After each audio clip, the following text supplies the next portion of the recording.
Hey everybody, coming at you, it's Deadly Hero here, and we're back with another episode of Game Talks, that's right.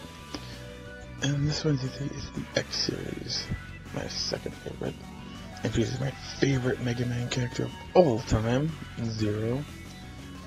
And just awesome. Without further ado, let's get into it. Now, my early experience with the X series are like most of these games I will be talking about on the series in general. I've never once started with the actual first entry into the series, like, at all. I've never done that. My first one was Mega Man X7 at my cousin's house. I keep bringing my cousin's house because they actually had the PS2, so you can get like all like the Mega Man collection, Mega Man X collection, Mega Man X7 and whatnot, and I just didn't have that. I had a PS1 and that was it for years until we got an Xbox, OG Xbox. And it was fun. X7 wasn't my favorite. I didn't much care for X7, although it was too stiff and a little clunky. I didn't much care for it, but it didn't destroy my interest in the X series. On the contrary, it made me want to go back. This was the 7th installment that must have been previous iterations. So I went to investigate those iterations, and from there, I played them, and it was Original X, Maverick Hunter X, the remake. I think it was 4, 5, 2, 3, and then 6. I didn't get to play 8 for years, until I unfortunately got the Mega Man X Legacy Collection 1 and 2, which came out recently, because every time I would find it, it would be super expensive. I'm not going to try hunting it down, I didn't want to go for the hassle, so I just watched people actually play it. And it seemed like a fun game. It was fun. I enjoyed it. Again, I love the X series.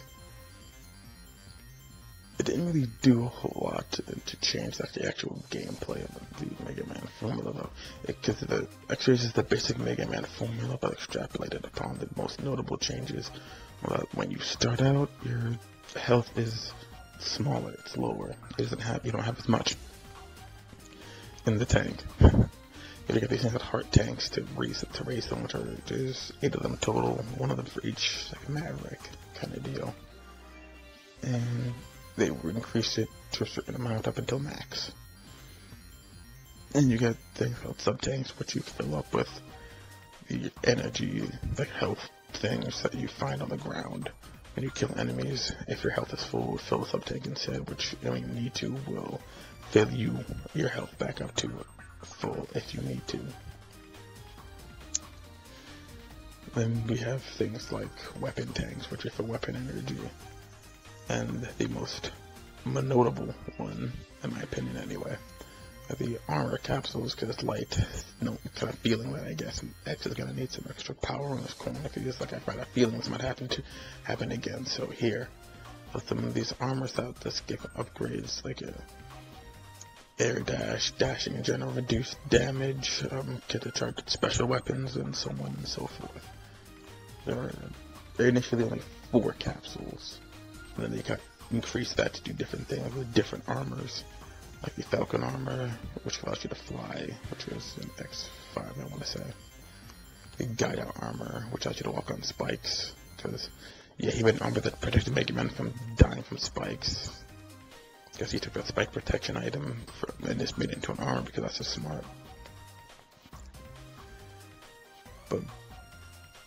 And that just allowed you to kind of like almost like gauge your difficulty. Because if you go the entire game by getting a single armor piece, a single weapon tank, a single sub-tank, a single heart tank, and just like make it like harder mode kind of deal. Like they're at the top of the regular like difficulty settings, so you should pick hard mode and then go hard mode, like extra hard, and just test to see how good you actually are at the game kind of deal. I've done that before just to see just how good I am, you know. See if my knowledge of what to do is, up there enough. But beyond that, there really weren't a lot of changes until we get to X3, where we got to play Zero. He was much stronger than X. His health was at max. You could charge his his saber, because Zero uses the saber, not just the Buster. But he was very like similar to X in that one. We had a Buster, but she could charge using a saber, and then he could just slash, which was very powerful, and just wrecked enemies.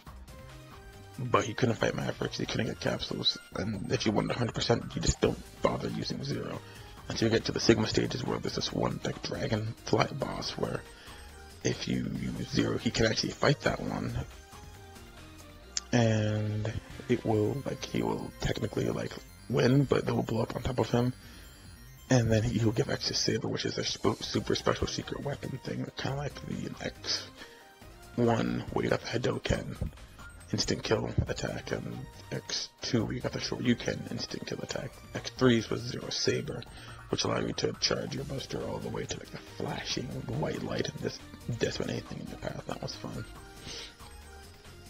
But it didn't really change till X4, where Zero could be a truly playable character to fight Mavericks, get his own abilities and everything, and that was great. That was so much fun. Thinking of like X4,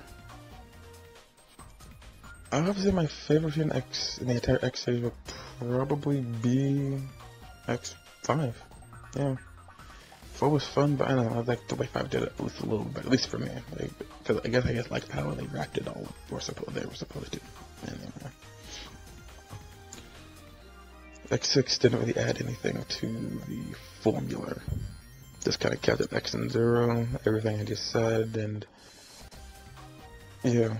And X7 added actual 3D perspective. I didn't much care for that one. I think it's a little too much hate for it, because it wasn't early on trying into the 3D. A lot of people things weren't good, so if you're going to get on this case, you have to get in everyone else's case, so I think it deserves a little bit of a pass. Like I said, against X8, I didn't play until recent years, and I like it. Like 2.5D kind of deal. It's great. I have no complaints. Yeah, man. We're good. and before people ask, I played X Animation when I was younger. It was fun. I liked it. It was a turn-based kind of RPG. My favorite aspect of it was the Force model, because I think it added interesting stuff into the story. And the lore of the world. It gives like some alternate offshoot timeline thing for the main X series proper, but yeah, who cares about that? But my team composition was never great, because I just picked X0 and Axel, because mine was Axel's part of the team, so all 3 of them have to be here. Was that a good team? No. Did I have more headaches than I needed to? Yes. Because I wasn't focused on balanced team composition. I was just like, let's just go in there with like the team and just go for it, and that was how I thought. That was what I wanted. So yeah. Now the story of it is, it's not too different, but still different. So I didn't really get into the extras until I was a bit older, which where I could appreciate more of these stories more, and what they could potentially bring and offer. Because when I was a kid, and they said I didn't really care. I needed a base reason, but that was it. Beyond that, I didn't care. But the extras, I kind of looked more into it. Like Replo was a replica android of X's design, and these robots could think and feel for themselves. Because megaman and Robomasters can't do that. They're limited by the 3 laws of robotics. They couldn't truly be individuals. They just weren't.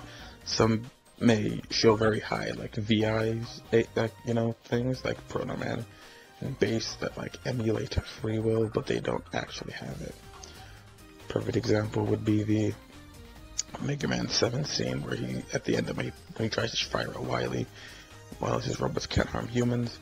The English one botched it, but the Japanese one, kept it in there because Mega Man's like AI went into like a loop where he couldn't directly hurt Wily. He wanted to, but he couldn't. But he couldn't because he could have 3 laws of robotics hard-coded into him. He couldn't pull the trigger.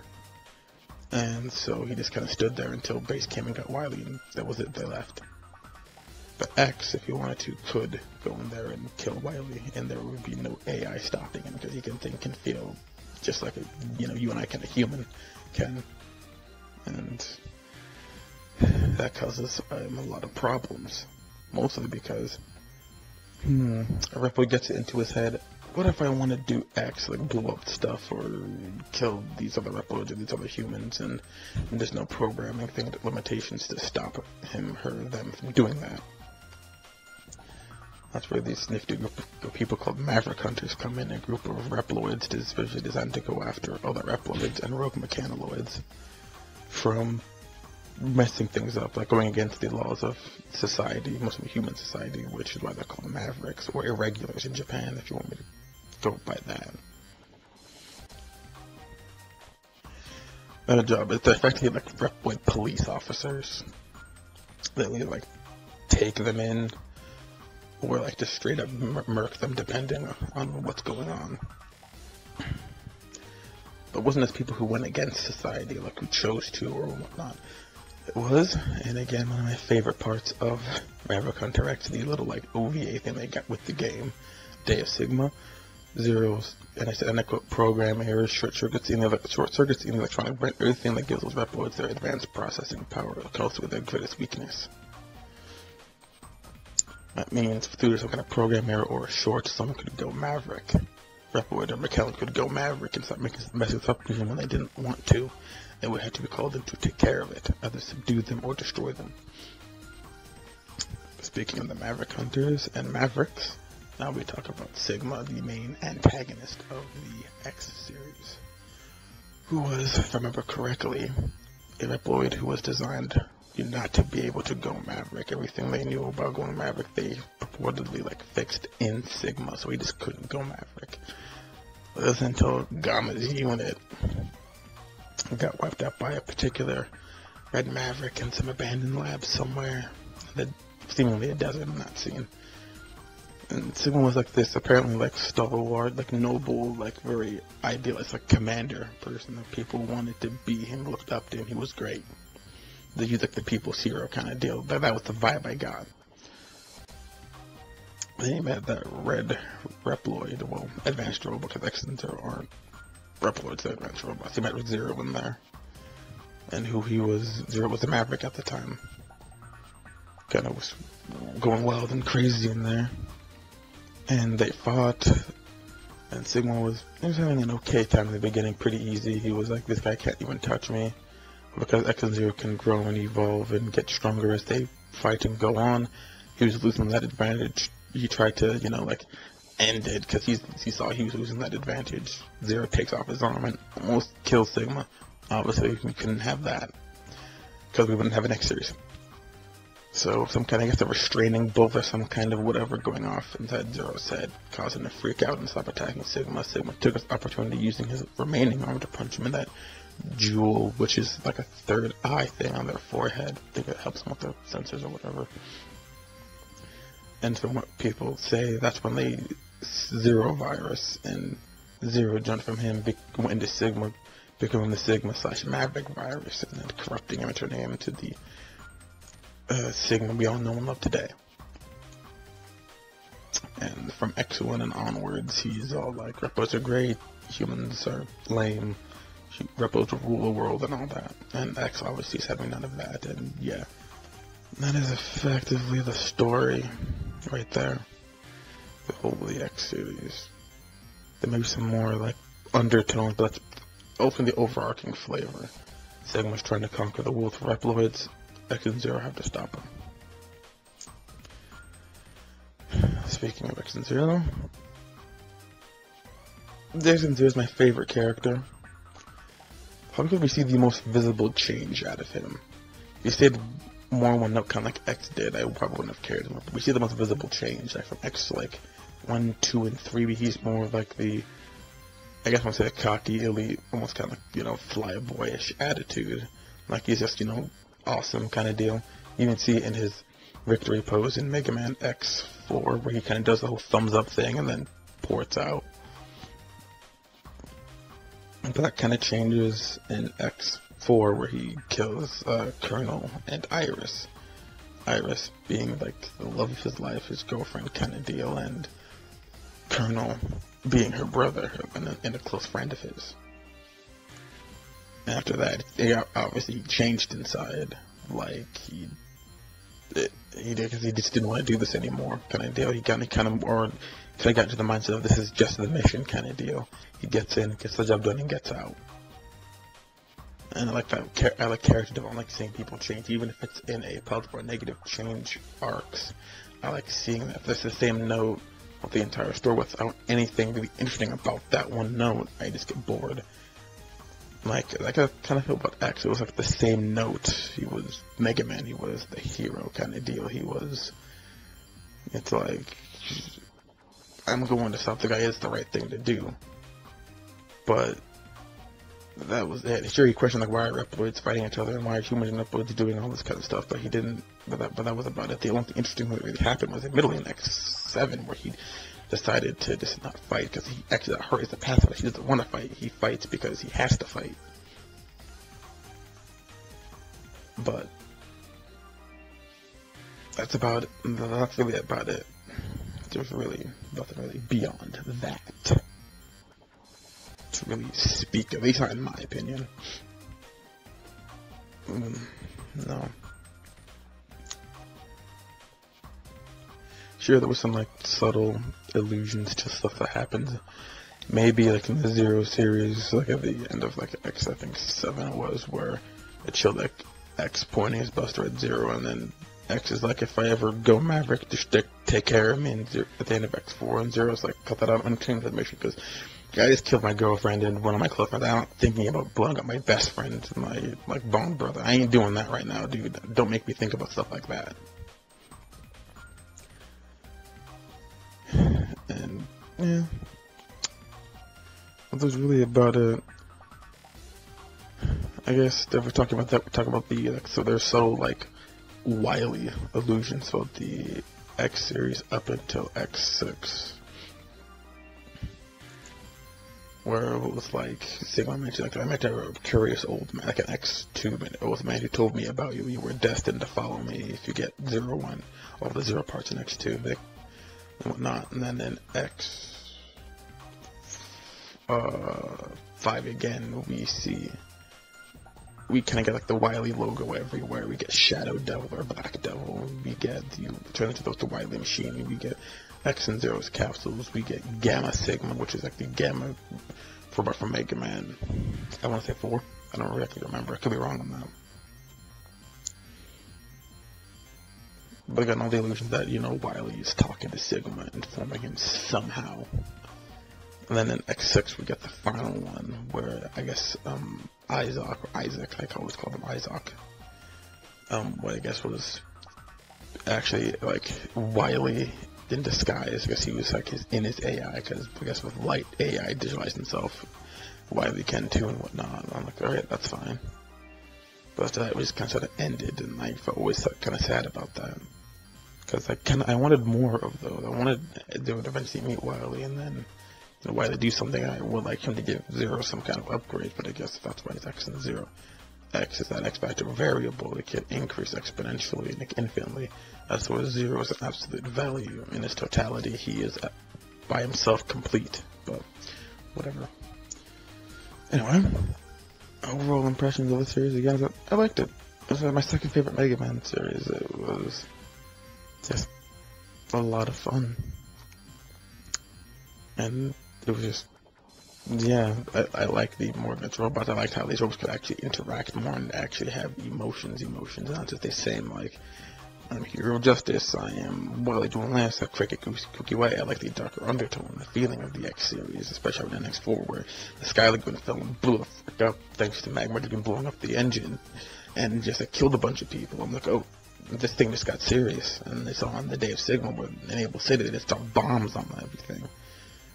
And I'm just like, yeah, this is like a natural progression of this kind of stuff. It isn't just going to be like light-hearted, fun, goofy kind of stuff. So overall, I just liked it. I just good, solid stuff. Not all of it was the best, but yeah, it was just fun. Again, my favorite was X5, like the way they ended, all the like references they made. And how Black Zero was an actual transformation. Because in X4, Black Zero was there, but he wasn't a transformation, really. He was a code you put in at the beginning, but he didn't do anything. It was just a cosmetic change. That was an actual transformation for Zero, like an armor upgrade.